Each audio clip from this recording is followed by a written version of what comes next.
Hey everybody, this is Dustin, your specialist. So I'm looking at a 2000, well, it was produced in 2020, but it was sold as a 21 Grand Design Reflection. It's a 240 RL.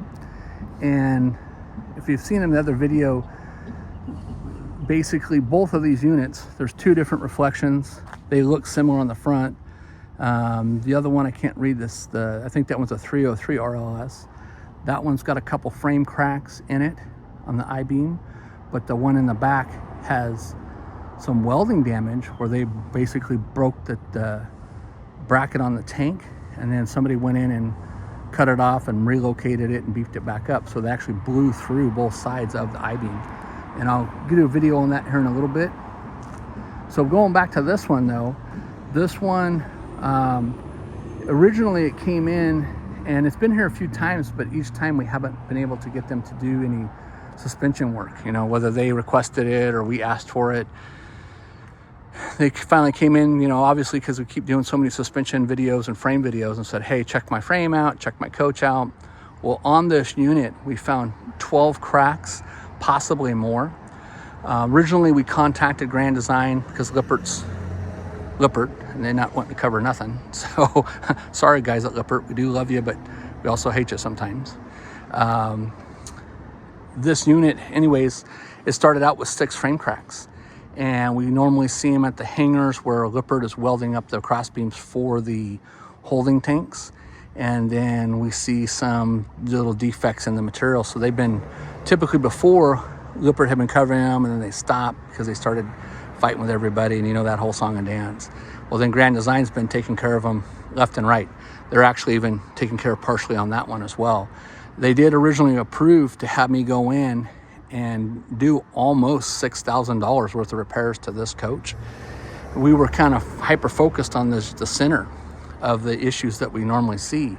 After we dropped the suspension, you know, because we put it up in the air, they came in for a wheel bearing pack, we put it up in the air, we took off the tires, boom, boom, boom, boom, boom, here's this frame cracks. Well, then we got back down there and said, whoa, wait a minute, there's way more frame cracks, there's some kind of impact damage, and had to call them back up to say, hey, we don't know if this was from impact damage or if the I-beams tore or flexed or what's going on. So, you know, hey guys, go back underneath there, drop the underbelly, look it over a lot more. And then we came back with, hey, there's 12 plus cracks. So in the other video, you'll see me talking about, and I guess I'll just go back over it, how this I-beam here basically twisted. Oops, let me back up so you can see my hand. It twisted, and it's also dropped. And so it's lost its camber on it. They hit the jack on the other side and replaced it. So when they did that, that caused a chain reaction of events. It not only cracked it like this side and tore it, but it made now more stress on this side. So this is the driver's side, crack number 4, crack number 3, and this is on the brackets that hold the holding tank. Crack number 2, which there's another bracket in here that goes across for the main beam. This was broken loose where their pipe was actually rubbing on the suspension for their gray side. The front up here is completely broken loose. That's number 1. So it broke the whole box tube loose, clear back to about here. Because their suspension components were worn, all the holes on these guys, as you can see from the top hole to the bottom hole, they're all oblonged. So the hangers are all tweaked in and tweaked in and out. And so it structurally compromised this whole area, which caused these cracks, but it also tore, you know, it caused this bolt from this cross strap to break loose. It just ripped it out, but it also tore up in here. Let's see if I can get to the right angles. Oh, maybe that's, I can't remember if that's the right one. Well, I have to go back and refer to the pictures, but basically it tore the piece of metal that's up in here. It tore it loose from the whole sidewall. And it could be that one over there, but see how these brackets are? You know, it's actually a full plate. And oh yeah, it did that one, and it also tweaked the heck out of it. So So it's actually, there's probably 13 or 14 cracks, maybe even more. And then now that I'm looking, I see another great big long one over there. So this whole thing has basically taken and walked, if this is the I-beam, it's walked the I-beams and damaged it. So again, I stressed in the last video, and I'll hit that topic again. If you hit these jacks, you are going to cause some kind of damage, right? And then what I just noticed too is there's 3 bolts on that side and 1 bolt on that side. So that's not good. Just like they did over here. There's 3 bolts, actually there's 2 bolts on that side and 2 bolts on that side. So they're actually missing a bolt over there as well. So anyways, so that could have also compromised it too. But the plates got bent.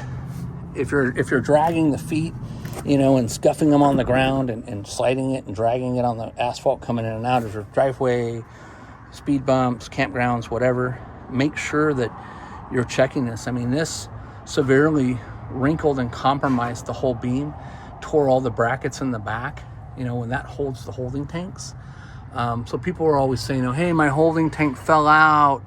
Wow, and I'm doing the whole whining thing because these holding tanks, they don't just fall out, folks. If they fall out, it's because of 2, maybe 3 things. 1, you hit something and it broke bolts loose, brackets loose, it tweaked the frame and it allowed it to slip and drop and fall out. There is a solid beam up here that whole ridge of that tank rests on. This one is an L bracket. That whole beam rests on that too, right? And this is the fresh tank. So if your tanks are falling out, you see how this big hump is in the center? If you overfill those, and you can see this tank's been moving back and forth, and I did the video on it earlier from the strap sliding, right? So this tank is sliding back and forth. When you overfill those, it pushes these straps down, it shifts the brackets back and forth, breaks them free from the welds, or in this case, this one's bolted on, right? You can see the bolts, right? A combination of the 2 bolted and welded. And then it damages them to where now that bar is not holding that tank. And of course that tank's gonna drop out and leak. And then you're gonna go, oh, this thing's built wrong and this and that. Well, no, you screwed it up, right? It was an accident.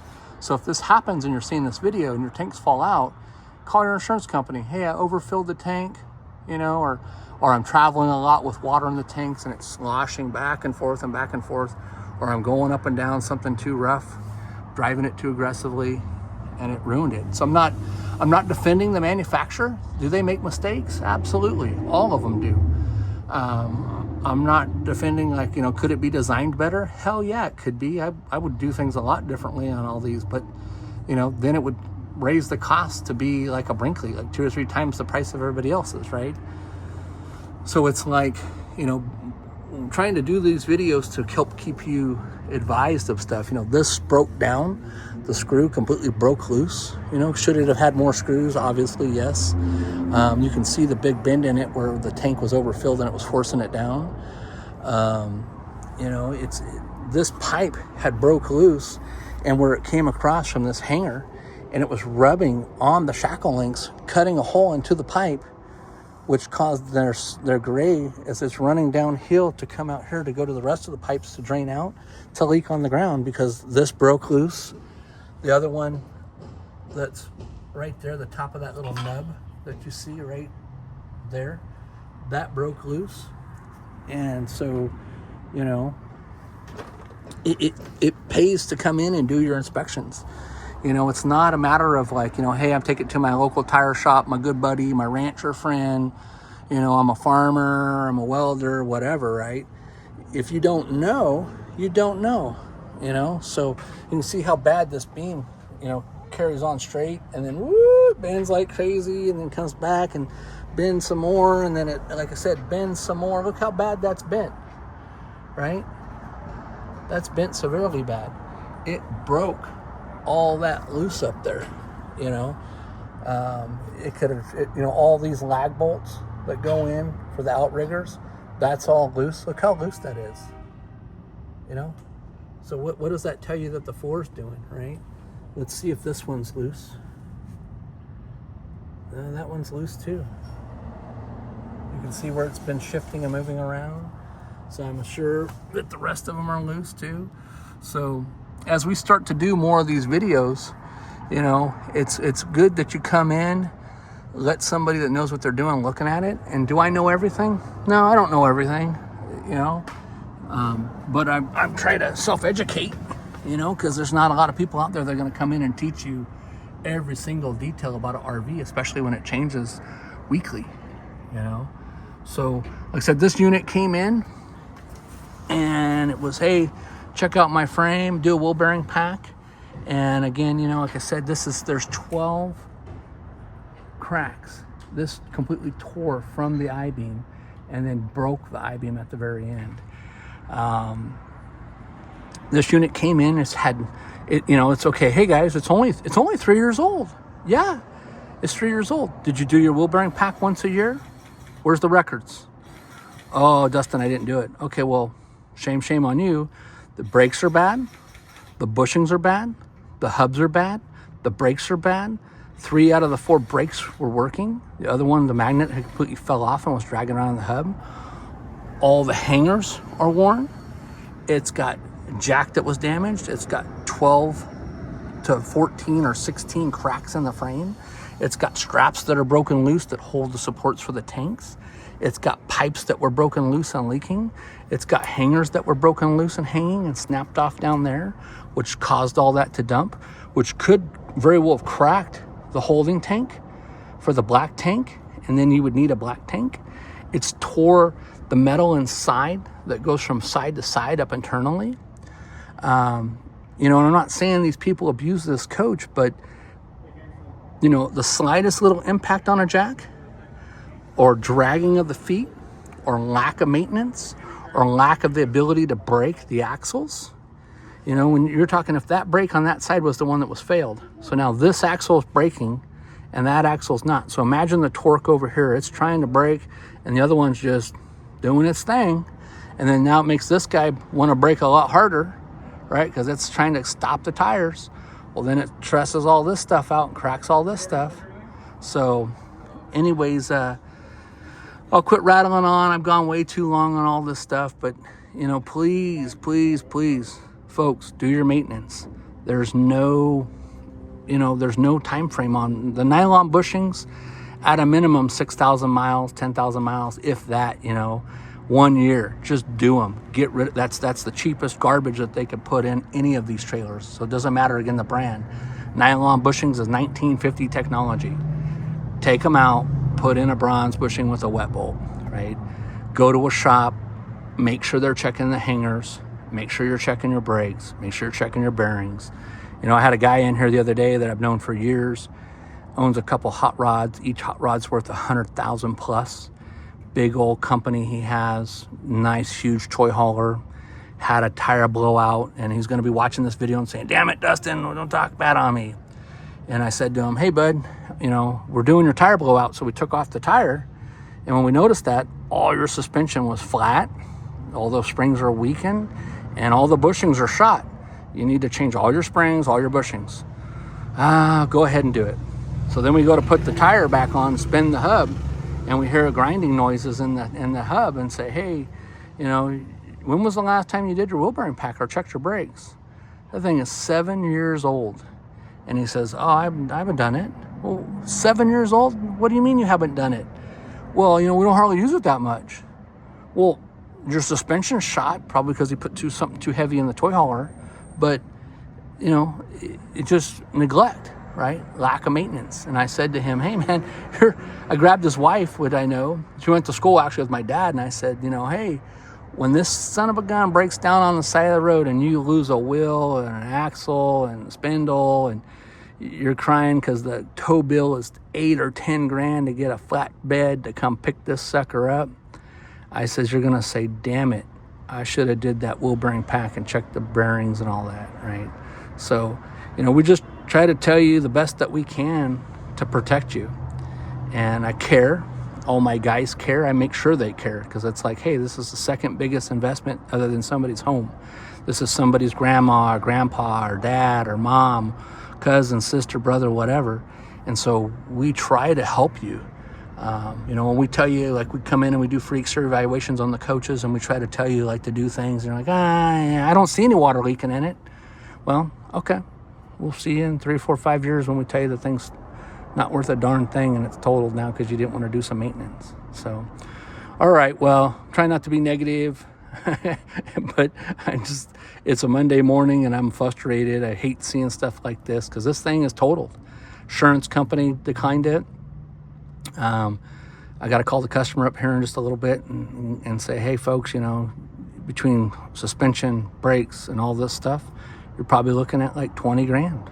Got to drop out all the damn tanks, got to order beams, got to order all new hangers, got to replace the pipe, got to order all new brackets.